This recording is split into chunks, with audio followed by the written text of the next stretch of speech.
வணக்கம் மக்களே. என்ன மக்களே, நேத்து நைட் அந்த முக்கோண காதலுக்கு ஒரு முடிவு வந்துட்டு போலயே. நம்ம அக்கா நினைச்சதை சாதிச்சிட்டாங்க ப்ரோ. நான் தான் நேத்தே சொன்னேன்ல, அக்கா கண்டிப்பா அந்த முக்கோண காதலை உடைப்பாங்க. ஒன்னு அக்கா வந்து அரோரா கிட்ட சண்டையை போட்டு அந்த விஷயத்தை உடைப்பாங்க, அப்படி இல்லைன்னா அரோரா கிட்ட கெஞ்சி கூத்தாடியாச்சும் இந்த விஷயத்தை உடைச்சிருவாங்க. கண்டிப்பா முக்கோண காதலை காலி பண்ணிடுவாங்க. ஏன்னா அக்காவை பொறுத்தவரைக்கும் ஒரு விஷயத்தை முடிவு பண்ணிட்டாங்க. காமு அவங்களுக்கு மட்டும் தான் இருக்கணும், காமு அவங்களுக்கு மட்டும்தான், எந்த விதத்திலையுமே யாருக்கிட்டையுமே காமு ஷேர் பண்ணக்கூடாது முடிவு பண்ணிட்டாங்க. அந்த வகையில் நேத்துக்கான எபிசோட நீங்களே பார்த்துருப்பீங்க. அரோரா கூட்டு வெளியே போய் உட்காந்து பல விஷயங்களை பேசி பார்த்துருப்பாங்க. பட் அந்த இடத்துல அரோரா பொறுத்தவரைக்கும் பல விஷயங்களை நம்ம பாருக்கு ஆப்போசிட்ல திருப்பி விட்டுருப்பாங்க. அந்த இடத்துல பாருவால பேசியிருக்கவே முடியாது. பாரு ரொம்பவே திணறி இருப்பாங்க. ஏன்னா அரோரா கேட்ட கேள்விலாம் அப்படி. அப்போ பாரு முடிவு பண்ணிட்டாங்க, ஓகே இதை நம்மளால சமாளிக்க முடியாது, இதை நம்ம காமு வச்சு தான் சமாளிக்கணும்னு சொல்லிட்டு நேற்று நைட்டு ரொம்ப தெளிவாக ஒரு பிளானை போட்டு காமு உட்கார வச்சு பேசி காமு வச்சு ரொம்ப ஈஸியாக அரோரா முடிச்சு விட்டாங்க. இந்த இடத்துல யார் ரொம்ப பக்காவாக கேம் ஆடி இருக்கான்னு கேட்டீங்கன்னா கண்டிப்பாக இந்த இடத்துல நான் பார்வை சொல்ல மாட்டேன், காமு மாமாவை தான் சொல்லுவேன். ஏன்னா காமு மாமா பொறுத்தவரைக்கு ரெண்டு பொண்ணுங்களுக்கான ஃபீலிங்ஸ்ல கேம் ஆடிட்டு இருக்காரு அப்படிங்கிறது உண்மை. அதுதான் உண்மை. நீங்க எப்படி எடுத்துக்கிட்டாலும் சரி, ரெண்டு பேர்கிட்ட ஒரு பக்காவா கேம் ஆடிட்டு இருக்காரு. இதுல யாரு ட்ரூவா இருக்கா, யாரு கண்டென்ட் காண்டி பண்றா, யாரு வெளியே போய் எப்படி பழகிற காண்டி பண்றா, அதெல்லாம் எனக்கு தெரியாது. ஆனா காமு மாமா பொறுத்தவரை ரெண்டு பேருக்கான ஃபீலிங்ஸ்ல செமையா ப்ளே பண்ணியிருக்காரு. இவங்க ரெண்டு பேருமே அந்த ஃபீலிங்ஸ்ல ட்ராப் ஆயிட்டாங்க. இதுல யாரு ட்ரூவா இருக்கா அப்படிங்கிறது அவங்க மனசுக்கு தான் தெரியும். அந்த வகையில் நேற்று நைட்டு நம்ம அக்கா காமு மாமா வச்சு அரோரா கிட்ட ஒரு சில விஷயங்களை பேச, அரோரா ஒரு சில விஷயங்களை எக்ஸ்பிளைன் பண்ண, அப்போ அந்த இடத்துல நம்ம காமு மாமா டென்ஷன் ஆகி ஒரு மாதிரி டப்பு டிப்புன்னு வார்த்தையோட போனா போ அப்படின்ற மாதிரி டப்புன்னு மூஞ்சல் அடிச்ச மாதிரி பேசிட்டாப்ல. அந்த இடத்துல அரோரா போதும்பா போதும், இதுக்கப்புறம் உங்க விஷயத்துக்குள்ள நான் வரலன்னு சொல்லிட்டு அரோரா கையெடுத்து கும்பிட்டுட்டாங்க. கையெடுத்து கும்பிட்டது மட்டும் இல்லாம நேத்து நைட்டு சரியான ஒப்பாரி கைஸ், சரியான ஒப்பாரி. ஏன்னா இந்த இடத்துல நான் சொல்றேன் ப்ரோ, பாரு ரொம்ப பக்காவா ஒரு விஷயத்தை மூவ் பண்ணியிருக்காங்க. என்னென்ன விஷயம் அப்படிங்கிறது ரொம்ப கிளியரா சொல்றேன். இந்த இடத்துல யாரையுமே என்னால் ஜட்ஜ் பண்ண முடியல. ஏன்னா மூணு பேர் மேலே பயங்கரமான தப்பு இருக்கு. மூணு பேர் மேலே என்னென்ன தப்பு இருக்கு அப்படிங்கிறது நான் ரொம்ப கிளியரா சொல்றேன். நீங்க கடைசியில் சொல்லுங்க யார் மேல தப்பு இருக்குன்னு சொல்லிட்டு. ஸோ வீடியோக்குள்ள போறதுக்கு முன்னாடி மறக்காம இந்த வீடியோ லைக் பண்ணி சேனலை சப்ஸ்கிரைப் பண்ணிக்கோங்க. நீங்க போடுற ஒவ்வொரு லைக்கும் தான் நமக்கான வீடியோ ஒரு 10 பேருக்கு சஜஸ்ட் பண்ணும். ஸோ முடிஞ்ச அளவுக்கு லைக்கை போட்டு சேனலை சப்ஸ்கிரைப் பண்ணிக்கோங்க. நேற்று நைட்டு நம்ம பாரு என்ன பண்றாங்கன்னா காமு கூட்டு உட்கார வச்சு ஃபர்ஸ்ட் காமு கிட்ட ஒரு சில விஷயங்கள் அப்படியே பேசுறாங்க. அதாவது நேத்துக்கான எபிசோட் ஒரு சீன் பார்த்திருப்பீங்களா, அரோரா கூட்டு ஒரு முக்கில் உட்கார்ந்து பேசியிருப்பாங்கல்ல, அந்த இடத்துல அரோரா கேட்ட கேள்விக்கு பாரு பதிலே சொல்லல. ஆனா அந்த விஷயங்களை எப்படி இங்க வந்து ட்விஸ்ட் பண்றாங்கன்னா, அவ இப்படி சொல்றா, அவகிட்ட நம்ம விஷயத்தை பத்தி நீ சொல்லவே இல்லை போல, அவ உங்ககிட்ட ஃப்ரெண்டா தான் பேசினாலா, ஏன்னா நிறைய விஷயம் இருக்கே, அவ பேசுறதே சரியில்லைன்னு சொல்லிட்டு ஒரு மாதிரி காமோ ஏத்தி விடுறாங்க. அங்க நடந்த மேட்டர் அப்படியே இங்க பேசவே இல்லை, எல்லாத்தையும் மாத்தி மாத்தி ஒரு மாதிரி பேசி காமோ ஒரு மாதிரி ஏத்தி வைக்கிறாங்க. ஓகேவா, ஏத்தி வச்சுட்டு பொறுமையா அடுத்த மோட்ல பேசுறாங்க. புரிஞ்சுக்கோடா, எனக்கு எவ்வளவு கஷ்டமா இருக்கு தெரியுமாடா, அவன் அப்படி பேச பேச எனக்கு அவ்வளவு கஷ்டமா இருக்குடா, என்ன இப்படி பண்ற, நமக்குள்ள என்ன இருக்குன்னு உனக்கு தெரியும்லடா, நம்ம எவ்வளவு விஷயங்கள் பிளான் பண்ணி வச்சிருக்கோம்னு சொல்லிட்டு அப்படியே காமு ஒரு கவுத்திட்டாங்க. அப்ப காமு அந்த இடத்துல கவுந்துட்டாரு. ஏன்னா காமு பொறுத்தவரைக்கும் உங்களுக்கே தெரியும், டப்புன்னு கவுந்துருவாப்ல. அந்த வகையில் கவுந்துட்டு காமு ஒரு மோடுக்கு போயிட்டாப்ல, காமு ஒரு வித்தியாசமான மோடுக்கு போயிட்டாப்ல. இதுதான் கரெக்டான டைம்னு சொல்லிட்டு நம்ம பாரு என்ன பண்ணிட்டாங்கன்னா அரோரா கூட்டு உட்கார வச்சிட்டாங்க. அரோரா கூட்டு உட்கார வச்சு அரோரா கிட்ட ஃபர்ஸ்ட் நம்ம பாரு தான் பேசிட்டு இருக்காங்க. எப்படி பேசுறாங்கன்னா, புரிஞ்சுக்கோடா, உனக்கு தெரியும்ல எங்க ரெண்டு பேருக்குள்ள ஒரு விஷயம் இருக்குடா, அது ஒரு மாதிரி போயிட்டு இருக்கு, அதுல நீ நீ ஒரு சில விஷயங்கள் பண்ணும்போது ரொம்ப கஷ்டமா இருக்கு, நிறைய விஷயத்தை பாதிக்குது, ஸோ புரிஞ்சுக்கோ, எங்க ரெண்டு பேருக்குள்ள என்ன இருக்குங்க விஷயத்தை நீ கொஞ்சம் புரிஞ்சுக்கோன்னு சொல்லிட்டு லிட்டரலி அந்த இடத்துல பாரு கெஞ்சுறாங்க. எப்படி சொல்றாங்கன்னா, விட்டு பயிருப்பா, விட்டு பயிர் அப்படிங்கிறத சொல்லாம சொல்லிட்டு இருக்காங்க. அப்ப அந்த இடத்துல அரோரா வந்து ஃபர்ஸ்ட் என்ன சொல்லிட்டாங்கன்னா, புரியுது, ஓகே நீங்க என்னென்ன பண்றீங்கன்னு புரியுது, பட் என் சைடை நான் சொல்லிட்டு நான் இந்த இடத்த விட்டு கிளம்பிடுறேன்னு சொல்லிட்டு அரோராவை பொறுத்தவரைக்கு மூஞ்சில் அடிச்ச மாதிரி எல்லா விஷயத்தையும் போட்டு உடச்சிட்டாங்க. முக்கியமா காமுக்கான விஷயம் தான். காமுவை பார்த்து சொல்லிட்டாங்க, காமு நான் வந்து உங்ககிட்ட ட்ரூவா தான் இருந்தேன், டே ஒன்ல இருந்து உங்ககிட்ட நான் ஃப்ரெண்டா தான் இருக்கேன். ஆனா நீ என்ன பண்ணிட்டனா, ஒரு கட்டத்துக்கு அப்புறம் பாரு கூட பழக ஆரம்பிச்ச பிறகு பாரு கூட அப்படியே போயிட்டேன், சரின்னு சொல்லிட்டு நானுமே தள்ளி வந்துட்டேன். ஆனா ஒரு கட்டத்துல திருப்பி பாரு கிட்ட சண்டை போட்டோன்னே திருப்பி என்கிட்ட வந்து பயங்கரமான பாசம் காமிக்கிற, என் கூட நல்லா ஃபன் பண்ற, ஜாலியா இருக்க, பழைய மாதிரியே இருக்க. அப்ப நானும் திருப்பி அவங்க கூட பழைய மாதிரி இருக்கேன். திரும்ப பாரு பேச ஆரம்பிச்சேன்னா என்னை விட்டுட்டு அப்படியே பாரு கிட்ட போயிடுற, திருப்பி பாரு சண்டை போட்டோன்னே திருப்பி என்கிட்ட வர. இந்த மாதிரி உங்களுக்கான ரிலேஷன்ஷிப்பை பொறுத்தவரைக்கும் ஒரு மாதிரி ஆன் ஆஃப்ல போயிட்டு இருக்கு. அந்த ஆன் ஆஃப்ல என்ன வச்சு இவன் கேம் ஆடிட்டு இருக்கான், என்கிட்ட வந்து பாசம் காமிச்சிட்டு போயிட்டு இருக்கான், ரொம்ப கஷ்டமா இருக்கு. சோ இந்த கஷ்டம் எனக்கு வேண்டாம். எப்படி அரோரா பொறுத்தவரை எல்லா விஷயத்தையும் சொல்லிட்டு இந்த கஷ்டம் எனக்கு வேண்டாம். ஏன்னா எனக்கான ஃபீலிங்ஸ் உண்மையான ஃபீலிங்ஸ். நான் உன்கிட்ட உண்மையா தான் இருக்கேன். ஆனா நீ அங்க இங்க அங்க இங்கன்னு சொல்லிட்டு உனக்கான ஃபீலிங்ஸை போட்டுட்டு இருக்க.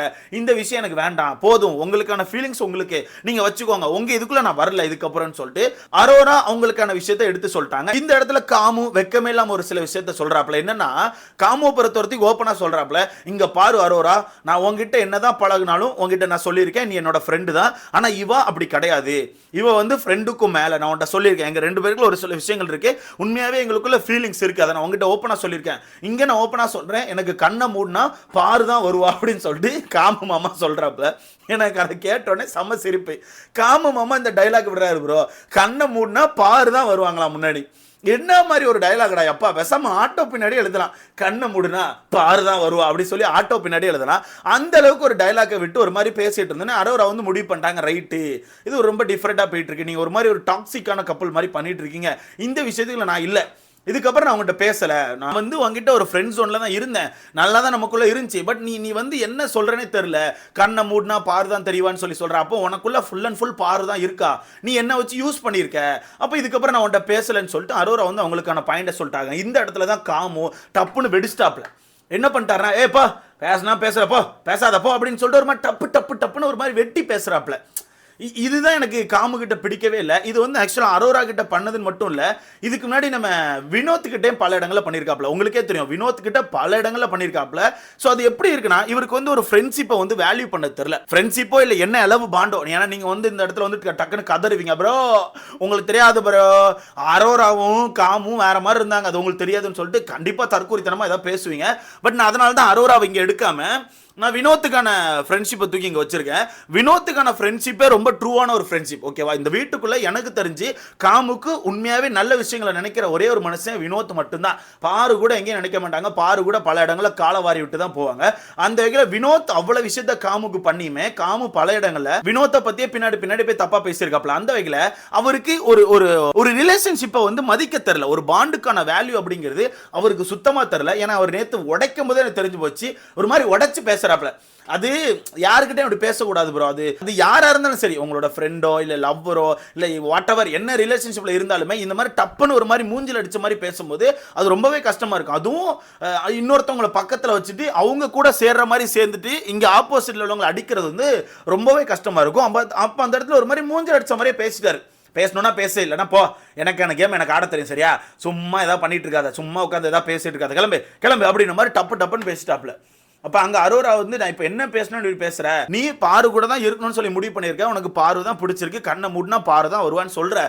அப்ப அந்த இடத்துல நான் இருந்து வேஸ்ட் தானே, ஒரு ஃப்ரெண்டா இருந்து கூட வேஸ்ட். நான் பல விஷயங்கள் உனக்கு ஷேர் பண்ணியிருக்கேன், பல விஷயங்கள் நீ என்கிட்ட ஷேர் பண்ணியிருக்க. அப்ப எல்லாமே இந்த இடத்துல வந்து வேல்யூ இல்லாம போகுது. அப்ப நான் வந்து தள்ளி போயிடுறேன்னு தான் சொல்றேனே தவிர உன்னை தப்பா பேசுறா, நீ ஏன்டா இப்படி உடச்சு பேசுற அப்படிங்கும் போது காமுக்கு அந்த விஷயம் புரியவே மாட்டுக்கு. அவர் வேற மோகத்துக்கு போயிட்டாரு, அவர் பாரு மோகத்துக்கு போயிட்டார், ஓகேவா, பாருதான் அப்படின்னு சொல்லி போயிட்டாப்ல. அந்த வகையில் ஒரு உடச்சு பேசிட்டே இருக்காரு. அப்போ ஒரு கட்டத்துக்கு அப்புறம் அரோராவே ஒரு மாதிரி ஆயிட்டு என்ன பண்ண ஆரம்பிச்சிட்டாங்கன்னா, அழ ஆரம்பிச்சிட்டாங்க. ஒரு சைடில் போய் உட்காந்து ஒரு மாதிரி ஓன்னு அழ ஆரம்பிச்சிட்டாங்க. அப்போ அழுதுட்டு இருக்கும்போது அந்த கூட்டம் அந்த இடத்துல திருப்பி நம்ம பாரு என்ன பண்ணுறாங்கன்னா, அழாதுன்னு சொல்லிட்டு கூட்டு உட்கார வச்சு பேசுகிறாங்க. பாருக்குள்ளேயும் சின்ன ஒரு நல்ல மனசு இருக்குது ப்ரோ, சின்னதாக எங்கேயோ இருக்குது. ஏன்னா அவங்க என்ன பண்ணுறாங்கன்னா, ஐயோ அப்படின்னு சொல்லிட்டு ஒரு மாதிரி ஃபீல் பண்ணி டக்குன்னு அரோரா கூட்டம் அங்கே உட்கார வச்சு பேசுகிறாங்க. உட்கார வச்சு பேசும்போது பாருக்கு தெரிஞ்சு போச்சு இது வந்து ஃப்ரெண்ட்ஸையும் தாண்டி எங்கேயோ ஒரு பாண்டுக்கு போயிருக்குன்னு சொல்லிட்டு. அப்போ அந்த இடத்துல பாரு கேட்குறாங்க, உண்மையை சொல்லு, உங்க ரெண்டு பேருக்குள்ள என்னதான் நடந்துச்சு, அவன் வேற ஏதாவது உனக்கு ஹோப் கொடுத்தானா, ஏன் இந்த அளவுக்கு ஃபீல் பண்ற அப்படிங்கும்போது அரோரா ரொம்ப தெளிவா சொல்லிட்டாங்க, இல்ல இது ஃப்ரெண்ட்ஷிப்ல தான் இருந்துச்சு, இது வந்து லவ் அப்படிங்கிற மோடுக்குலாம் நீ கொண்டே போகாத, இல்லவே இல்லை, நோ. ஆனா நான் வந்து ரொம்ப அவங்ககிட்ட கனெக்ட் ஆயிட்டேன், ஒரு ஃபேமிலி மாதிரி கனெக்ட் ஆயிட்டேன்.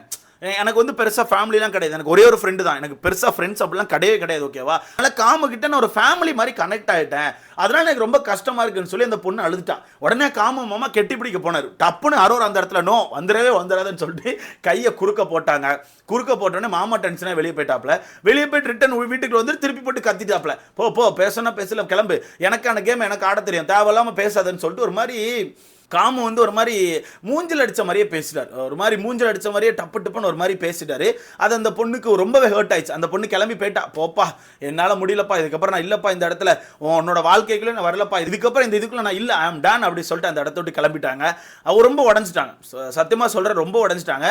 ஆனால் பாருக்கான மிஷின் வந்து இந்த இடத்துல சக்ஸஸ் ஆகிட்டு, ஆனால் ஆனா இந்த இடத்துல நான் ஒரு விஷயத்த சொல்வேன், இது ஒரு 2 நாள் கூட தாங்காது. என்னால உறுதியா சொல்ல முடியும். இது ஒரு 2 நாள் கூட தாங்காது. கண்டிப்பா வரப்போற நாட்கள்ல என்னைக்கு ஒரு நாள் வந்து கண்டிப்பா பாரு வந்து காம ஹர்ட் பண்ணுவாங்க. அந்த டைம்ல காம ஆட்டோமேட்டிக்கா அரோரா கிட்ட வந்து உட்கார்ந்து பார்வ பத்தி தப்பா பேச தான் போறாரு. இது நடக்க தான் போகுது. இந்த இடத்துல என்ன பொறுத்தவரைக்கு A1 யாருன்னு பார்த்தீங்கன்னா, அது என்ன பொறுத்தவரைக்கும் காமு மாமா தான். ஏன்னா காமு மாமா பொறுத்தவரைக்கு அவருக்கு எப்படி ஃபீலிங்ஸ் கொடுக்கணும், ஹோப்னா என்ன, யாருக்கிட்ட எப்படி பழகணும், என்ன மாதிரி பவுண்டரி செட் பண்ணணும், இந்த மாதிரி விஷயங்கள் அவருக்கு தெரியவே இல்லை.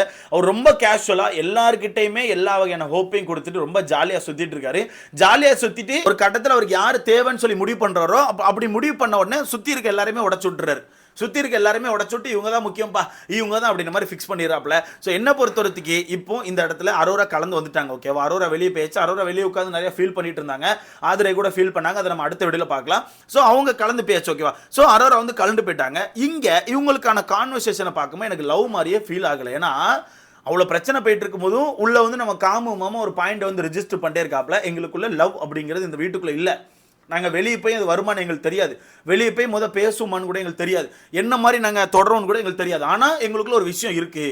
அது வெளியே போனால் தான் எக்ஸ்பிரஸ் பண்ண முடியும். அதனால் இந்த வீட்டுக்கு அதை எக்ஸ்பிரஸ் பண்ண முடியாது. அதனால் நாங்கள் அதை வந்து காட்டாமல் வச்சுருக்கோம். ஸோ அதனால் இதை வந்து நீங்கள் தப்பாக நினச்சிக்காதீங்க. நீ வந்து இப்படி தான் இருக்கான், அப்படி தான் இருக்கான், சும்மா சண்டை போடுறான், பேசாமல் போகிறான், இந்த மாதிரி விஷயங்களை வச்சு ஜட்ஜ் பண்ணாதீங்க. அது வேறன்னு சொல்லி சொல்கிறாப்புல. ஸோ என்ன கேட்டிங்கன்னா, ஓப்பனாக சொல்லணும்னா, என்ன ப்ரோ சாப்பிட்டுட்டு இருக்காங்களா தெரியல, அதில் சாப்பிடுவாங்களா இருக்கும். அதான் ஓப்பனாக சொல்ல போனோன்னா அதுதான் வெளியே போயிட்டு அவங்க வந்து அவங்களுக்கான பாண்டை வந்து கன்டினியூ பண்ணிப்பாங்க. அது பெரிய லெவலில் லாங் டைம்லாம் போகவே போகாது. ரொம்ப ஷார்ட் டைமில் அது முடிஞ்சிருந்தா என்னோட கருத்து. உங்களுக்கே புரியும் ப்ரோ, கண்டிப்பாக உங்களுக்கே புரியும். அவ்வளோதான் அந்த ரிலேஷன்ஷிப். ஓகேவா, அதை தாண்டி அது போகாதுங்கிறது என்னோட கருத்து.